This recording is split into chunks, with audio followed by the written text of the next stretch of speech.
What I do is inconsequential. Why I do what I do is I get to shorten people's journeys every day. What I love about our hospitality industry is that it's our mission to make people feel cared for while on their journeys. Together, we'll explore what hospitality means in the built environment, in business, and in our daily lives. I'm Dan Ryan, and this is Defining Hospitality. This podcast is sponsored by Berman Falk Hospitality Group, a design-driven furniture manufacturer who specializes in custom case goods and seating for hotel guest rooms.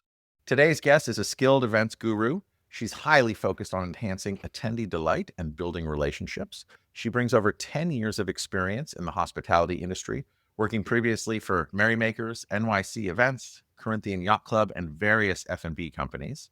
She is recently promoted to, I might add, the vice president of the Independent Lodging Congress. And I also gave her the title, because I appreciate everything she does so much, of Grand Poobah. Ladies and gentlemen, Meg Gutowski. Welcome, Meg. Thank you, Dan. Nice to be here. Grand Poobah. Grand Poobah. So honored. I'm going to add it to my LinkedIn. You should.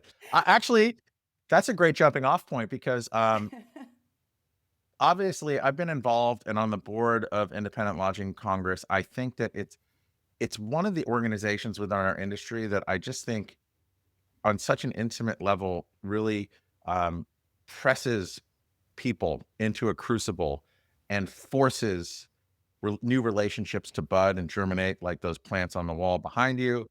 But it's done in like such a, and I know I hate to bring Bashar into this, but like it's already. It's done in such an authentic way, and it's engineered. It's not by accident. And I know we're going to talk about that. And I think a lot of that will have to do with my next question or first question to you. But you've worked in all these different facets of hospitality, and now you're the Grand Poobah of the Independent Lodging Congress. And for those of you who have not been to an ILC event, what are you doing? Yeah, what are you doing? Just go. It's awesome. You'll be delighted. What's keeping you in hospitality? What does it mean to you? Yeah, for me, the planning and providing this experience for people, it's something that's unexpected, and also providing that experience that is expected and trying to figure out the right combination of the two so that it feels very magical, but also you feel like you're taken care of. That's kind of how hospitality has been running through my brain for the last 10, 15 years, however long I've been doing this. Okay. And then from the 10 or 15 years to now being promoted to vice president, especially more heavily weight this answer in your current role, or not even current role, but since you've been at ILC, how do you make all of that happen? Like, what are some of the tricks of the trade, so to speak, that you've done, like the actual practice of hospitality tactically? Yeah. I think for my personal experience, I think F&B work is the best way to start anything. That's just my personal opinion about getting into hospitality. You have to be such a jack of all trades, a Jill of all trades, a Swiss Army knife. And you have to do it while people are looking at you too. Like if you're a wait staff, if you're a bartender. And so I think that you kind of get this appreciation for being able to do a lot of things at once, especially if you have a couple of tables or if you're running a banquet. You have all these different people who are going to be participating in this experience, and you have to manage all of those expectations and your time and multiple tasks and work in a team and have a leadership. And so it is for me, I think, having started in F&B, I was a cater waitress when I was 17, and I did bridal attendance, which is, if anyone doesn't know, I call it very fondly bride's bitch, where you get to follow a bride around for like 13 hours and just whatever they need, you do it. And you just see everything from start to finish of the most important day of someone's life. And so you just get an appreciation for detail. But then, next week you go back and you have a totally different bride. You have a totally different. And you also probably get to see the best of people and the worst of people. I have seen some crazy, wedding work is especially high-end wedding work. I worked at a luxury venue. Tracy Morgan got married there. Oh, wow. Some very high ups in the fashion industry had got married there. So I'm like a 17-year-old kid, just like, what is Jimmy Choo? Yeah. Who is Jimmy Choo? Yeah. grab the box of Kleenex. Achoo! So actually, that's a great transition into this. Well, you said something that was really great, and I want to wrap it into something else, and I'm going to Yeah, get yeah. there in a second. But you said working in F&B, it's Hmm. almost like it's like this really forced practice where while people are looking at you. Yes. But I think that so much of what has made you and Independent Lodging Congress successful is all the things that you do when people aren't looking, right? Yeah. And I think that ties back into the first thing. So I want to come back. I want to plant that. But Yeah. first, what's it like? Like, what if you were to compare Andrew Benioff, the founder, to a bride? Andrew's easy. He's, I always say I feel very lucky that I have landed where I have, especially having been promoted a couple of times now, because he's probably one of the first, he probably is the first boss, and he hates when I call him that, that trusts, Bride. tr- First, he's my first boss that trusts me and quite frankly prefers to just let me do what I need to do and doesn't have to micromanage and respects the process of like, hey, I have no idea what's going on. I trust you. Just go do it. Um, that being said, he's very involved with everything. And so I don't ever feel like I'm kind of a fish out of water and not knowing what's going on, especially this, I'm new to the hotel world. So there's a lot of people, a lot of players that I don't know. I've never worked in the hotel space before. So planning a conference that's like exclusively around independent hotels is like very new to me. And so I just never felt like I was totally on my own. But he's just, figured out the process of like find people who are good at what they do and empower them to do it. And so I feel lucky for that. God, I wanted you to bite harder on Andrew being the bride, but you know what? Some things He's the like, dream. He's the dream bride. Maybe that's yeah. Yeah. Here, I can anecdote for you if you want, if that's what you're looking for. So we just had our Congress at Cavallo Point Lodge over in Sausalito. And because he was there, he's brought his wife with him, and he was like, I want to stay far away from the rest of the conference. And Sausalito has, or Cavallo Point has all these like beautiful individual cabins, or it was a fort. So there's just different barracks and buildings. And so it's built in a hill. And I asked for one of the farthest rooms away, and it was like a mile uphill away from everything. And he was like, why am I so far away? I was like, you literally asked me to be as far away as possible. And when I came through, it was too far, but it's okay. oh yeah. He was probably on like some retired like artillery pad to defend the mouth of the San Francisco Bay, and they threw a cabin up on it. That's a really beautiful location. I actually I did the furniture there when I think it was like just a decommissioned barracks and army base, and then they turned it into a hotel. And I did that first renovation of it or repositioning of it. It's pretty awesome. Um, I want to go back to the comment that resonated with me that you said, because I'm glad we got the little comedy bits in about Bridezilla Andrew. But you said for F&B you get this baptism by fire while people are looking at you, and it reminds me of, I don't know, if I was in high school, I had this one great drama teacher, Mr. Richens. He was awesome, but he said like when you're up on stage, even if you're not in the speaking role or singing, just know there's an audience of people and everyone is looking at you, whether you think they are or not. Someone's always looking at you. Not everyone, but someone is. For just you got to like stay in character. You're being watched. But I think what's so wonderful about ILC from my perspective is all the things that happen when you're not being watched. And what I mean by that is I say this in a way, and I don't want to detract any of you or your whole team or Andrew's efforts. But I think it's intentional. It's by design. But it's when people say, "What's it like? What's ILC like?" I said, "You know what? It's just like intentionally and wonderfully and intentionally disorganized in certain moments that creates these collision points where I think there's so many small things that I don't even know that you do behind the scenes, but one of them is at almost everyone I've been to, there's an event outside of wherever the event is. So you go to an ice cream shop and you're walking and you invariably you're walking, everyone gets strung out and strung out in a line, not on with it. Who knows? Maybe they're passing cocktails back and forth. That could happen. Um, but you wind up pairing up and talking to people that you probably wouldn't have talked to if you were just sitting in a regular event. Um, and I think that those walk-in talks, I don't even know if that's what they're called, but like they're just so incredible. And I've for years wanted to be incorporating that into my just vocation and like whether I'm doing a podcast here and walking and talking to someone, getting wireless mics, or just, hey, instead of having a meeting in your office, can we just walk around the block? I could probably take care of what I want to. But like, what are some of those other like intentionally and wonderfully, they're not disorganized, but they allow for, I like that using that wrong way river um idea. Like there's a river, but then eddies, like the current's going one way and then these eddies go the other way, and it just allows for this these collisions to happen. Like like what's the thinking behind that, and what are some other um tactics that you guys do behind the scenes when people aren't looking? Yeah, I mean, a lot of the conference is about the content as well, but I do think that one of the big things people love is the meeting people, and it's kind of like the just meet people where you are kind of vibe, which is really nice because I don't know, I had to go to a couple of trade shows or conferences. Luckily, that wasn't something I had to do for quite some time because it's actually, personally, I think they're a nightmare.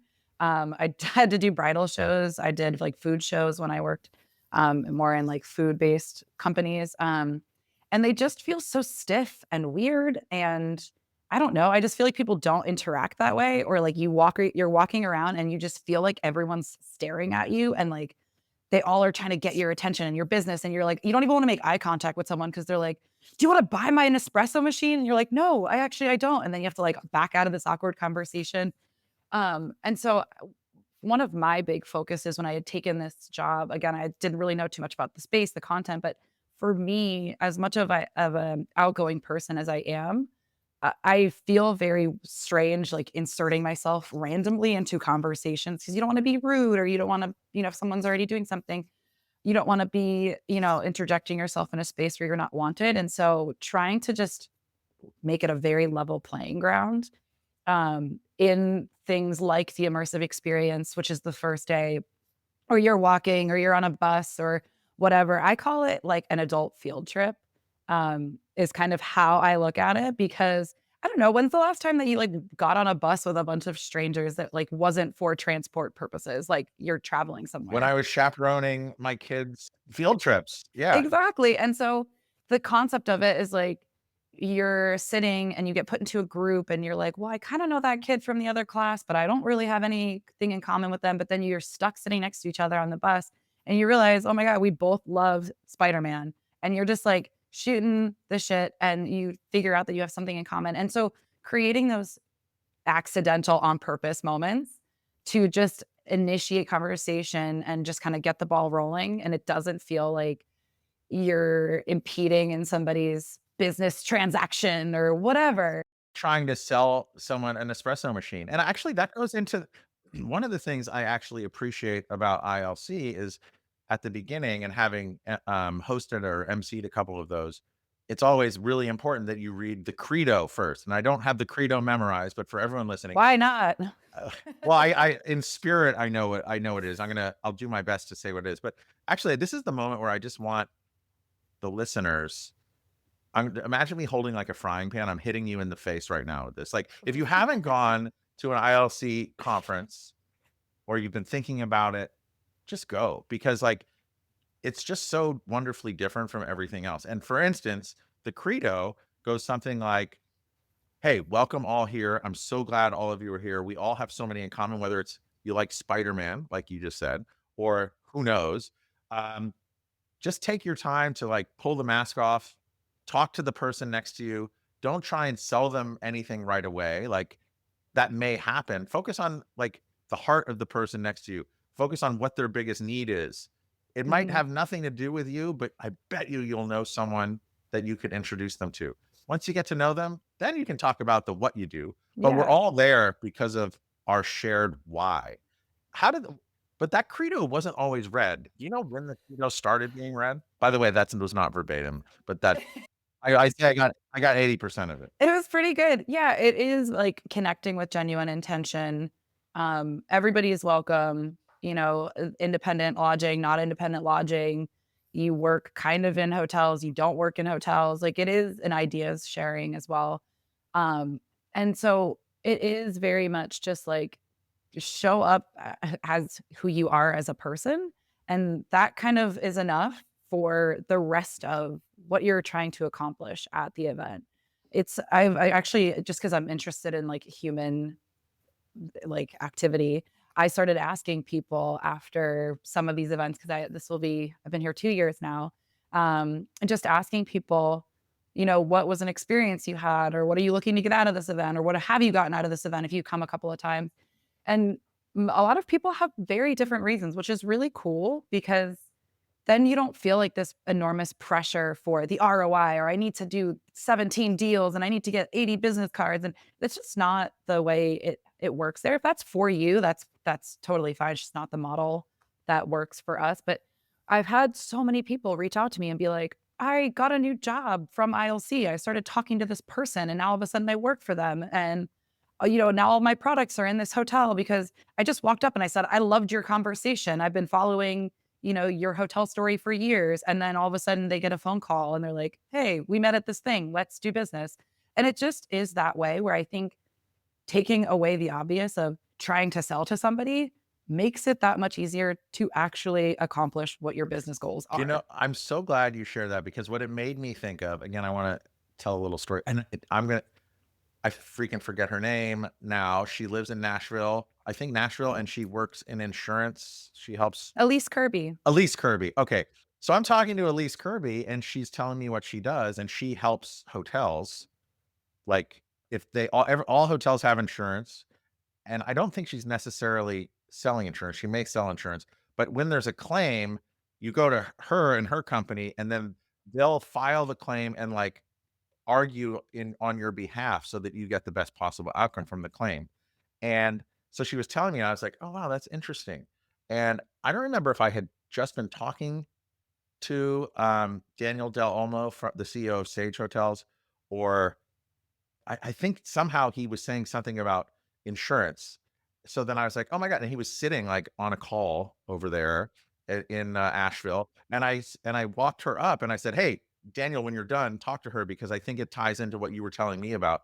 The reason why I'm sharing that is what I find is that at these meetings, if you really lead with your heart first, other people will make those introductions for you. It's like you go here and they're gonna go out of their way to connect you to help you on your journey. Yeah, yeah, it just feels very genuine in a lot of ways, and it's not like, "What can I get out of it?" Which I feel like, is maybe, the way that a lot of the world is working at this point, or how a lot of people feel like they have to be, where it's like, "If I'm not getting something out of this," that's just, like, never the way I was or the way my parents told me to be, and so it's, like, kind of shocking to me when I see people that are very transactional in, like, any way, shape, or form. I understand obviously like business needs to get done, money needs to be made. It's the same thing for us.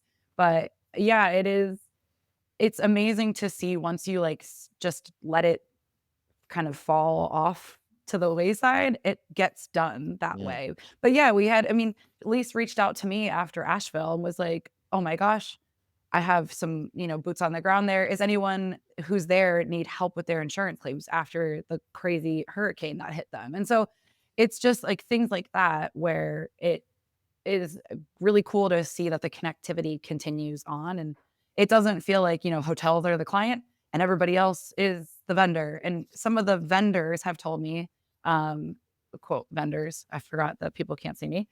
No, they can if they go to by the way, Oh, if you're listening and you wanna see Meg and her great hair and the awesome puzzles behind her, go to the YouTube channel and like and subscribe like and subscribe, Dan Ryan. and leave a comment. It really helps. We've been growing and growing. But anyway, not to detract from your story, but like and subscribe.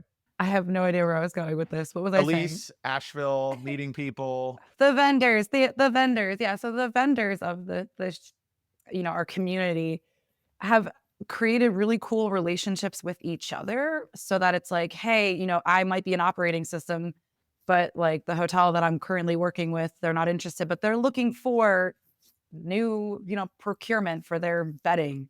I know you. And then, so it works like that as well. It's not just this like two-sided transactional kind of, dynamic of who attends our events. It is a hodgepodge of humans, which is really fun because I think just makes the conversations more interesting. You're not like hearing the same concepts over and over again. No, I think it comes back to it's 1 plus 1 equals 3, and then you find out if someone likes Spider-Man. I think you cracked the code. I am everyone's gonna start doing what I do now. Thanks for sharing my secret. Yeah. Um, I'll also say, again, this is just my experience, but, um, I just remember the first ILC I went to, it was such a breath of fresh air. It was at the William Vale, and, I've said this a bunch of times. I'm embarrassed to say that it used to be I used to live on 20th Street. It used to be at the Highline Hotel, which was like 2 blocks from where I actually lived for years. But I was always traveling and I couldn't get there, and it was like 2 blocks away. Then I moved to Brooklyn and I went to one and I was like, this is amazing because it was art and fashion and music and all those things, like you said, Meg, that like touch hospitality or influence. Um, it wasn't, it was the antithesis of transactional. And I really got away feeling like just more, I don't know, more informed. And then the other cool thing from, again, this is my experience. I was walking on such a cloud after it that I tracked down Andrew and I was like, this is so fucking awesome. I can't believe I've never been to one of these before. I was like, what can I do to help? I have an idea for a panel. He's like, yeah, sure, go for it. Um, and then managed to get on the board at one point, and then I was like recruiting people, but not like recruiting just to have them go. It's like, I think you'd really enjoy this. And then I got to do actually my first interview ever. A couple of years later, they were interviewing people, and one of my buddies who started coming, Marquise Stilwell, he's a dad friend and buddy, but you know, Dad friend. he's a dad friend. Yeah. Well, also a real friend, but like, uh, I got to sit down and interview him with like fancy cameras and like lav mics and all. And that was the first time I ever did that. And I was like, That's so wow, cool. I really enjoy this. And now, like almost 200 episodes later, ILC just had like a real impact in my journey. So again, what I'd say is even if you come and then you find that person who likes Spider-Man or whatever, um, if you have great ideas, go to Meg, talk to everyone on the team, talk to Andrew. And I bet you if it's not too crazy, they'd probably say like, "Oh, that's cool. Can you run with that?" Yeah. And it's exciting. Maybe it gets a little harder as you grow and you also have like a theme and brand, but like tell us about that. Like give us some stories about people who've been there and were like, "Hey, I have a backpack, I'll carry it and let me do this thing." Yeah, I actually have a analogy that I use because so many people are like, "How do you come up with this content?" Or if they're interested in getting involved. And I kind of call it like it's the chicken or the egg is how I describe it because sometimes we're sitting around our office and we're like, this would be a really great idea to speak on and have a topic. And then we're like, okay, well, we got to narrow it down and we need to find some people who would be interesting to speak on. And other times it's like, this person's a really cool individual. How would we highlight what they're doing? Are there other people doing it? And then we start crafting a panel around that. Or is it somebody who should speak by themselves? Is this like a TED Talk, Indie Talk, what we call it? Um, or it's like people will come to us and they're like, hey, we have these three other organizations that we work with, and we do this thing together, and we think it'd be really cool to talk about our projects or like how we work. And so, like for our next event coming up, Nashville next week, we have design as a revenue driver, and we were approached by Morris Adjmi Architects, and they were like, "We do so much work with MethodCo about this. We would love to have one of our architects and someone from MethodCo, and we would love to talk about like real life experience, these cases, these case studies of how we do this." And I was like, "Cool." And then we have Sine, who is here, local Philly girl as well. She's going to speak from the interior design perspective. So it just kind of all comes together in that way, which is really fun. And sometimes it's very intentionally curated, and sometimes it just happens. And I think one of the things I've learned from this job in particular is like you can control as much as you can control, but sometimes it's better to just like let shit fly, and then you just see how like ideas form, and you can't structure everything.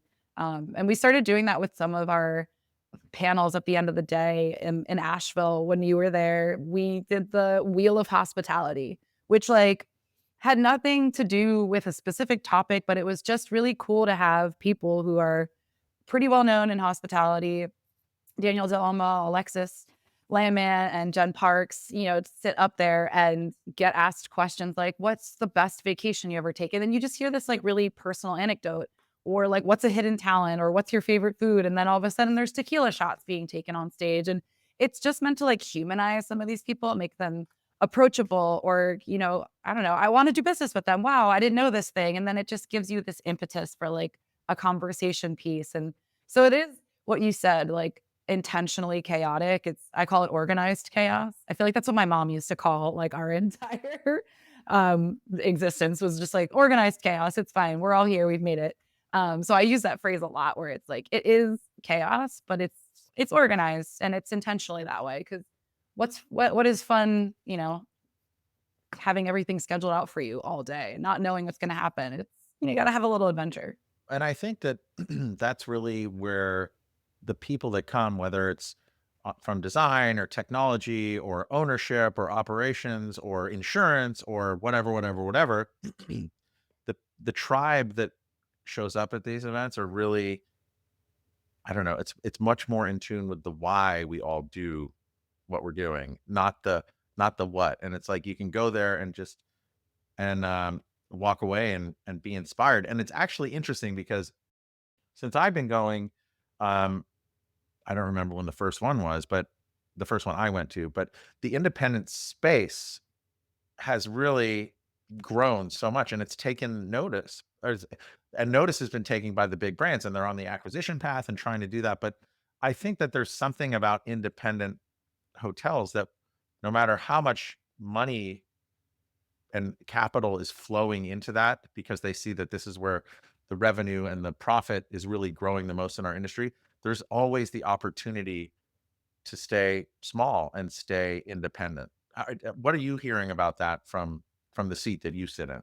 Yeah, I mean, I have like a very, very bird's eye view of everything, because I'm kind of just listening to this like overarching thought process and news tidbits, and I kind of hear from everybody, and so it feels very curated, I guess, in like what content I'm consuming. Everyone's content is curated these days, but I think that there is concern over how much the independent space is getting gobbled up, and what is like going to be left for people to enjoy if it just keeps getting acquired, or rebranded, or now everything's a lifestyle brand. And I don't know. I just think back to what Andrew had said at our last Congress, where he feels like it just creates an opportunity for another small business. It's like another Sprout.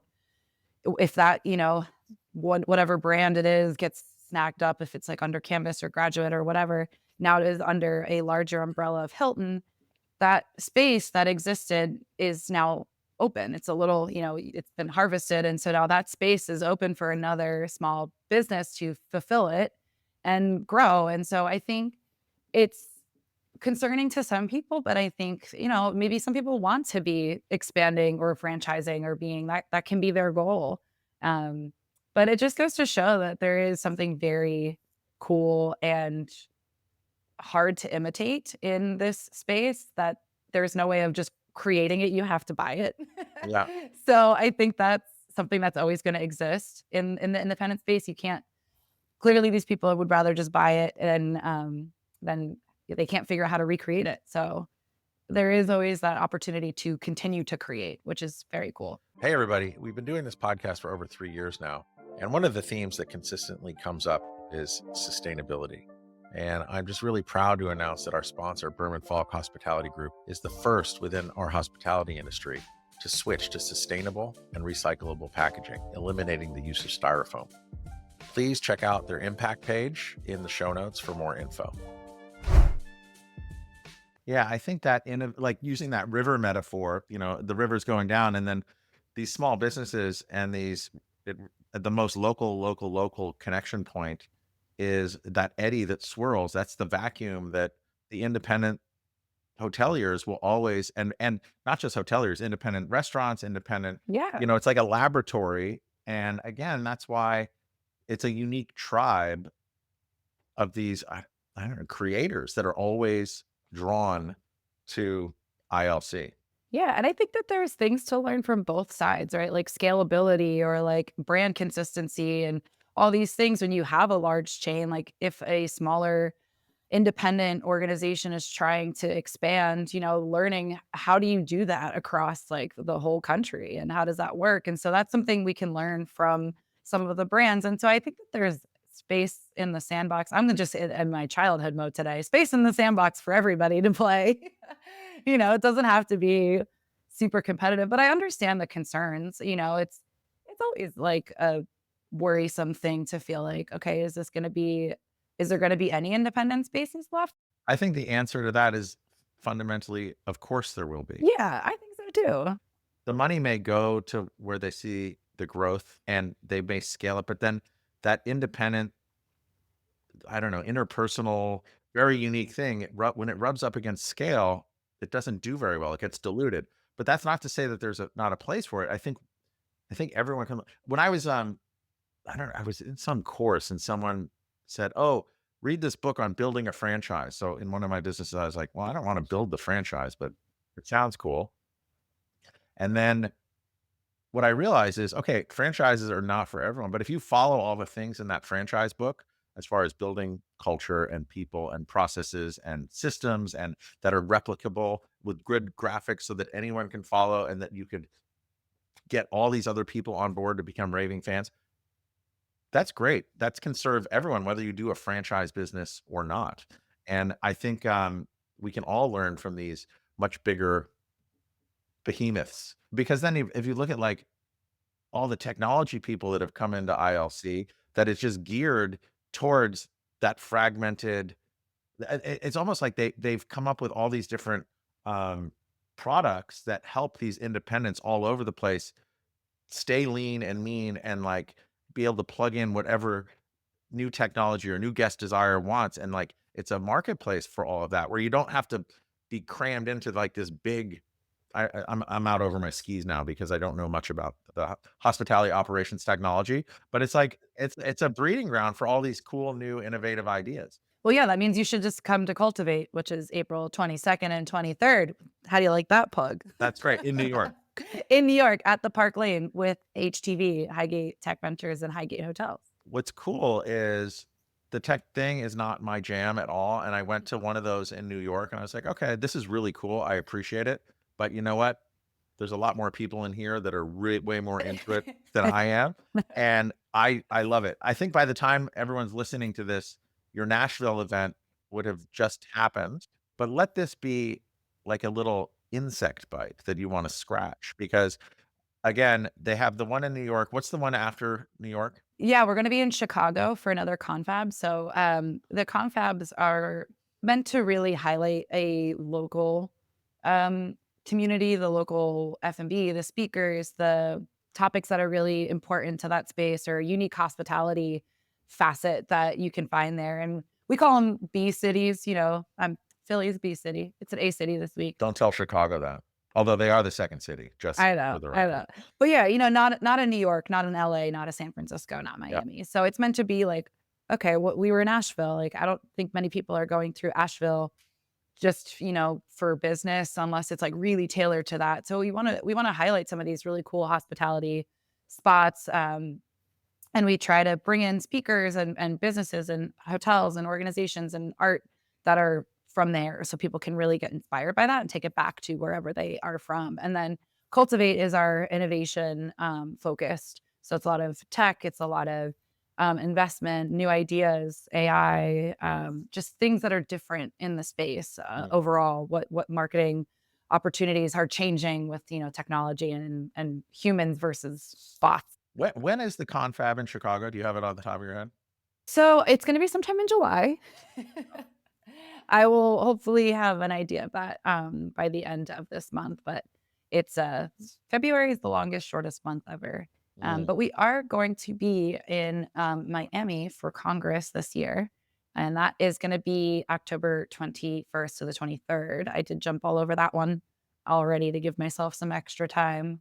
to play with what we're doing. So I'm very excited. I go to Chicago every 4 or 6 weeks, and every time I Ah. go there, I feel like a celebrity because there's the Dan Ryan Expressway is there. Oh my gosh. Well, most people, they say, "Oh, wow, are you from here?"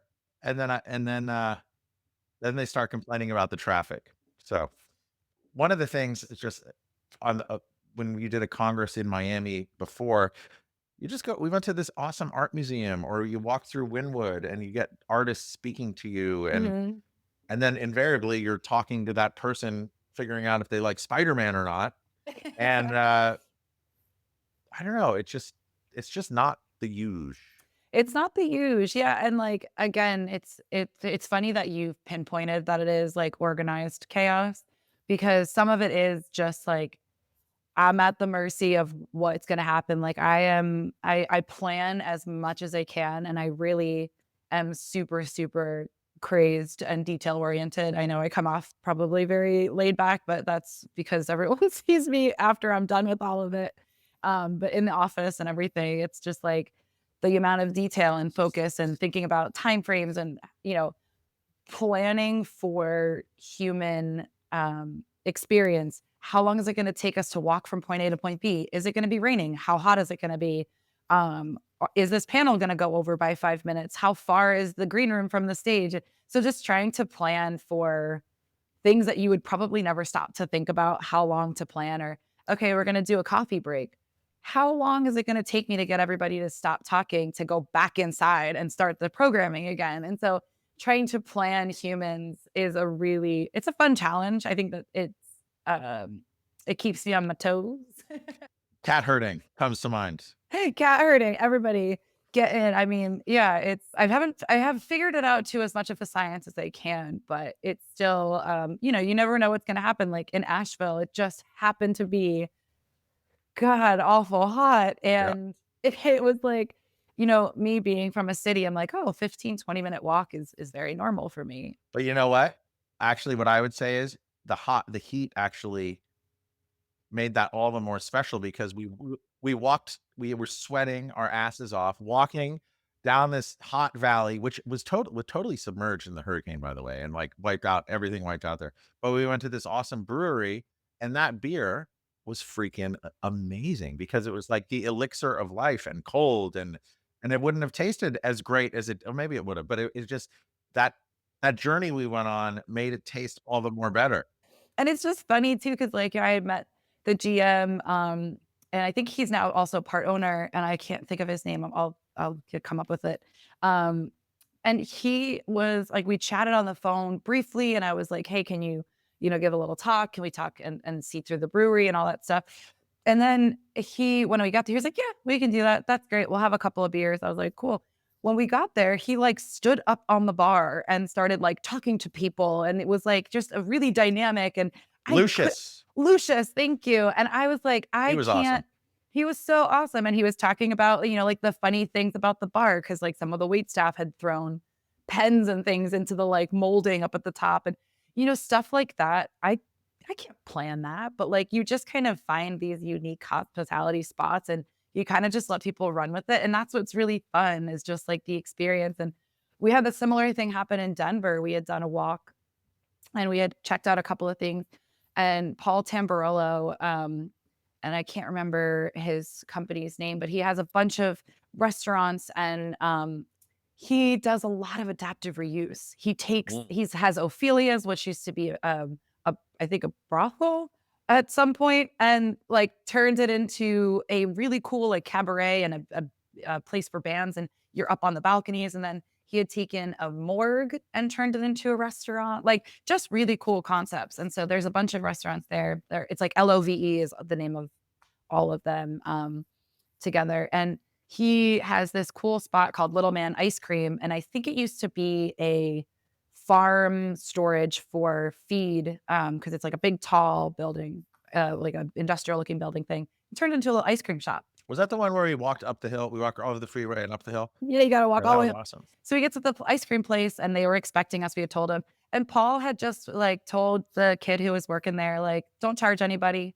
and so they just let, like, 50 of us get ice cream, whatever we wanted, for free, and it was just really sweet hospitality moment where it's like, I just asked him if it was cool for us to come. And I wanted to let this poor kid who was working here know he's gonna have 50 adults show up like very tired and looking for ice cream. And he just, ended up covering the whole bill, which was so nice. And so things like that, you can't plan, but you just kind of find these really true hospitality Mm. folk that like really make the experience. And I feel lucky for being able to do that. But it's like I'm not doing anything. I'm just kind of hoping for the best. So let's talk about that with the okay, so it's organized chaos, right? So let's focus on the organized part. So the Nashville event is in 1 week, right? Before we started recording, I was like, "Can you turn your phone to do not disturb or airplane mode and your computer too?" And you're like, "Of course." And then but you're like, "But we're 1 week out and I don't know what's gonna be sitting there when I turn it all back on." So for people who just don't know the efforts that you guys put into to organizing everything, like, we're gonna be on this call for about an hour. You're a week out, like, what are some of the things that you think will be waiting for you as you turn your email and your phone back on? Yeah, I mean, we're one of the things that I had planned, a space wasn't reserved, not to my not doing. It was Andrew's fault. Sure, well, we'll blame Andrew. No, Good. it was, Perfect. yeah, just, shit happens. So gotta figure out that. So that's always fun, not knowing where we're gonna have something. We had something happen like that right before Palm Springs. Palm Springs had I was supposed to take everybody up the tram and have dinner on the mountain. Palm Springs had, like, rain for the first time in decades that flooded everything, and so when does it rain in the desert? Only when I am planning things. So yeah, for this one, probably a lot of questions. People have tons of questions, which is great. But Okay, so actually on the lot of questions thing, for not just this event coming up, but if you were to come up with your top 2 FAQs that you get, like, what are they? where am I supposed to be? A lot of people ask me that. Um, I didn't get this. When is this? Is another one. Or I guess uh what is the difference between the 2 passes is Mm, usually a pretty popular one. Maybe we should do bingo card. Maybe I'll gamify it next time. yes. See? That's what ILC is. I bet you there's gonna be a bingo event. I actually just read that for older people, which I'm approaching, those who play bingo live 5 or 10 years longer because of the social community. So, I think that you could that elixir idea and the bingo thing, you're gonna basically extend people's lives. I think I'm gonna maybe make a bingo card, make a game out of it so I don't feel so crazed. Um, yeah, just it's always like the last minute details of stuff, which I totally appreciate. Everybody is so busy. Everyone gets 1,000 emails. Um, I don't know. I look in your inbox. I've sent it to you. That's how I feel about a lot of things. It's on the website. I promise. I put it there. I asked Julia to put it there. Is there an FAQ section in the website?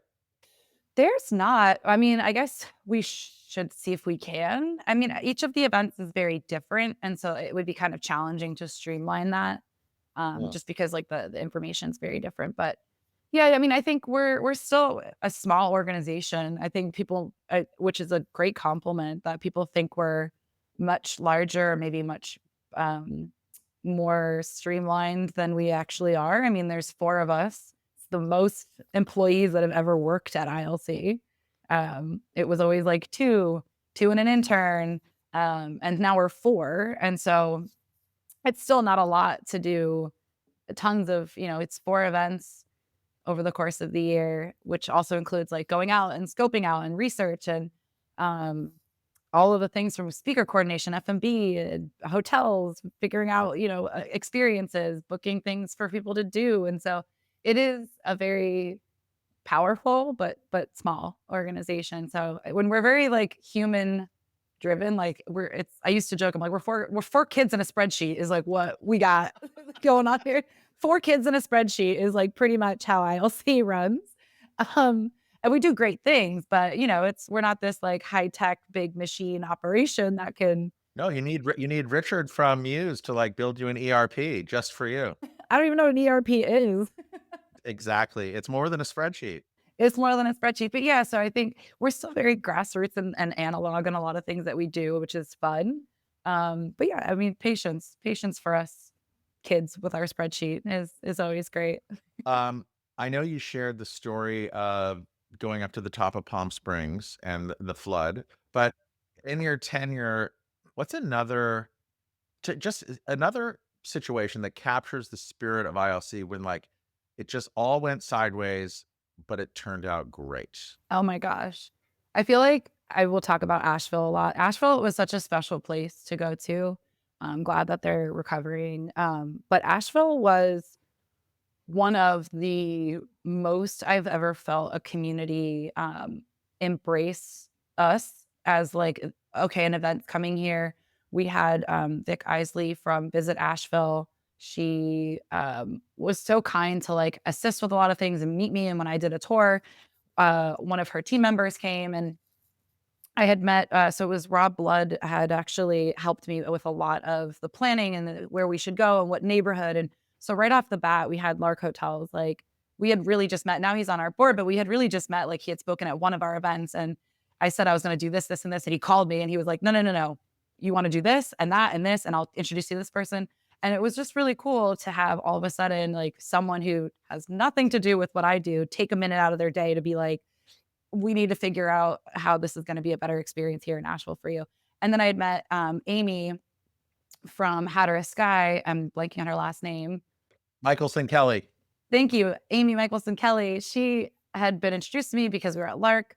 superstars, both of them. Yeah, both of them. And so we were at the Radical, and so I got introduced to her, and then we started talking about the event, and then she introduced me to Shelton at Wrong Way, and then I got introduced from Shelton to the winery people, and like it just kind of Plebe. became this, yeah, the plebe. It just became this like trans, like continental, like communication ring, and it was so cool. It was like this game of telephone, and the whole event was like essentially planned by the people of Asheville, and I think that's why that was such a fun one. Was that like so many people had thought about what they wanted to show us when we were there from Asheville. And then we had our closing cocktails on the rooftop.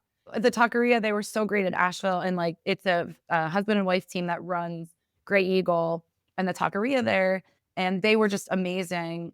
And the woman who owned the taqueria, she was running around and doing a bunch of stuff. And what could I do? And so just to see like that level of people getting really involved was so special because again, I'm like, you own this place. Like I can imagine you have many more things to do besides be here with this event. So it just was really cool. But so we went to the Radical for the closing cocktails on the rooftop, and everyone's like, "It's gonna storm," and I'm looking at the weather, and I'm like, "No, it's going around us. It's in the mountains," because it worked for me the day before. It was supposed to storm. I'm like looking at the Doppler radar, like I am the weatherman, and I'm like, "It'll be fine." And Rob's like, "Just in case, we have the lobby open for you." I was like, "It's gonna be great." And then the heavens opened up. It torrential downpour, and it was like people are like just like inching closer to the bar, and that Yeah, was it. Nobody gave a shit. yeah. Everyone was like, "Whatever. I have a drink." It was literally like the temperature dropped and 10 degrees. I thought there was gonna be a tornado, and it was awesome. But I also love how you said it's a so where we were talking about earlier with ILC, it's this 1 plus 1 equals 3, like, everyone benefits, right? And you said it's like a really game of telephone or transcontinental telephone, and I wrote game of telephone, not Game of Thrones. Like, there's so many of these other ones that are more like it's transactional, it's like it's a Game of Thrones, and this is a totally everything is everything and everyone is totally accretive to everyone else. And just to use the Rob Blood story, I've known of Rob for a long time, but I never really connected with him. I think I tried and reached out a couple times. Rob, this is directed to you, but just no response, Shade thrones. no response. But we were sitting there in the Great Eagle, Yes, yeah. talking to each other. We were started talking not about Spider-Man, unfortunately, but about, kids in school and we just had, like, this really cool moment where we just got to know each other. Now, I don't know, we're talking more, and he's gonna be a guest on the podcast soon, and, I'm, like, brainstorming some different ideas with him, and again, it's like I said this a lot, I gotta, like, change it, but it's like, I can't believe I actually didn't say this earlier. You have an idea, someone Yeah. else has an idea, you share them with each other, they have sex, they make baby ideas, and then those baby ideas can go and have more babies. But I think that that's really, really what it's all about in Yeah. and Asheville, I think also I'm so glad you shared all those stories because I think about the devastation it's gone through, but even looking at before, it's the ultimate, like, independent place, right? Yeah. And I don't think that, like, they were ready for it. I mean, their airport was so tiny, and also, like, it was almost comical because it's like the airport's so small, it's one terminal, and we were there when that Microsoft, like, software shit the bed, and we were all, like, stuck outside of the air, and then there was, like, that storm, so everyone's flights were canceled the day before, and it was, like, almost comical because we kept seeing people, like, at the airport, and I'm always just, like, after the event, and it's like seeing your teacher out of school, you know what I mean? Like, you see people from the event out of place, and I'm like, I look like a gremlin. I am traveling. I don't need to see anybody right now." And it was like, we just kept seeing each other. We would, like, leave the airport, come back to the airport, stand online for hours. It was like it was kinda comical, but it was just, it is that's travel and hospitality is funny. I'm excited for what this year has. It's gonna be a good one. Well, yeah, so now actually with your new title, congratulations, Thank Grand you. Poobah, and you mentioned a couple of the events coming out, but not so much the event stuff. As you look forward into the future, what's exciting you most? I think I'm really excited for Miami. I had never been there before, and when I went, I was, like, very inspired. I did a crazy, 12-hour trip by myself. I was in Tampa at the time, so I, like, took a flight out to Miami early in the morning, and I just spent, like, 12 hours, and I looked at 7 properties in 7 hours, Mm. and yeah, Have you decided where? I have, I haven't signed the contract yet, so I get very, superstitious, but you could plug it when, but it's definitely in Miami. Um, Actually, I have the contract, so I can talk about it. It's gonna be at the Mayfair House and, uh, Hotel and Garden, Mayfair House, Hotel and Garden, and it's really beautiful, preferred hotel who we love, and, Is that right on South Beach? it's not actually, it's in Coconut Grove, so it's, like, Oh, just that's right. outside, but it's, like, there's all I mean, if you can tell, I love plants, I love the natural world, and so they do a really cool job of, like, creating this indoor-outdoor space inside their hotel, Mm. and so it just is kind of fun, and it's one thing we think about a lot when we're doing where we're choosing for the venues, something I think about actually more often than people probably think is how are you gonna feel sitting here for 10 hours, or you're gonna be in this space for 2 days? What does that look like? What does that feel like? Because I don't know, I everyone in hospitality has, like, a goldfish, attention span, and you can't sit still for that long, so you gotta keep it interesting or comfortable, and I'm excited for Nashville because we're in this music venue, and it's all of the furniture is this, like, cool, loungy, overstuffed leather chairs and couches and banquettes, and it's just different, and it's nice to spend your time there instead of sitting like this next to people for 10 hours, listening to things, and you're just, like, shoulder to shoulder. It feels very Catholic school, and you're sitting in church. You're just like, you just kinda can't focus anymore, and so I think the venue makes the experience as well, and that's something that I think about a lot. We think about a lot when we're picking Mm. where we're gonna Well, be. I'll share one other thing to think about the normal conference where there's so many chairs in a ballroom or whatever. Like, for instance, you guys intentionally put in less chairs than there are attendees because people are gonna be going out having coffee, but also when they come back, you're sitting next to someone you probably weren't sitting next to, and you say, "Hey, what's your biggest need?" That's one of the things I really learned from there is just asking people, "What's your biggest need?" And then they say it, and then I got my reticulator radar on, and I'm like, "Okay, well, how can I connect the dots here?" Yeah, it's one of those cool things, like, it made me crazy when I first started working here, and Andrew's like, "We got 200 people, put in 150 chairs," and my, banquet brain was like, "Absolutely not, a chair for every person," and he's very right on that, that you creating, a space for people to have to sit next to each other and chat and kind of forcing you to get into someone's personal bubble a little bit more, obviously, it's not for everybody, but if there's, like, only a certain number of tables at a or chairs at a table, and it's only tables, people will, like, just, choose to leave a seat in between, and it's like, well, you're here to talk to people, aren't you? Like, why is there this weird space? Or if there's not enough space and people are like sitting over on the grass together. And so things like that is kind of an intentional, get you out of your comfort zone kind of deal. So yeah, there's a lot of things that we think about beforehand. You know, the team, we're all located in Philly together. And so there's a lot of brainstorming, a lot of thought that goes into how this is gonna look and how it's gonna feel. And how you can play marionette with our souls. The big puppet Or the master, puppet yeah. master with we're the yeah, that's right. We're the marionettes. You're the puppet masters. Yeah. Yeah, I mean, it wouldn't be possible without, like, all of the different efforts too, and it's fun, like, again, our office is like this little mini cosmos of what ILC is, because it's like you have Julia, who's our creative Love her. person. Yeah, and she's got this, like, art, school background, and she's graphic designer, but she also has just, like, a different thought process for things, and Susanna just graduated, she has a marketing degree, just graduated a year ago, and, she's very detail-oriented, but has a totally different perspective on things. And then Thomas, who just joined our team, also, you know, recent grad, but he comes from an environmental science background. And like, so he has just, everyone has a very different perspective on a lot of the things. And I think that kind of is like our little microcosmos. And no idea is a bad idea. We all kind of just like throw things out and see what sticks. And it kind of, I think it works. It's wonderful organized chaos, and Yeah. y'all can be my puppet master anytime. It's Master, master. I know. I was just thinking I think you need to do some ILC merch with like repurposing that Metallica Master of Puppets. Master, master. Or I think we should just do a whole puppet show. I think you should host again and just do a puppet show. Perfect. We'll be Javanese. I'll get the other one. It'll Or be you could do like a ventriloquist situation. Bashar can sit on my lap and I can make him talk. I love you, Bashar. Guest number one on Defying Guess Hospitality. number one. This has been so fantastic, Meg. I'm so happy to know you. I'm so like awestruck by your ascent in our industry and at ILC and just the role that you're playing. I don't know, you're like you're a hero. You're a I'm hospitality Spider-Man. hero.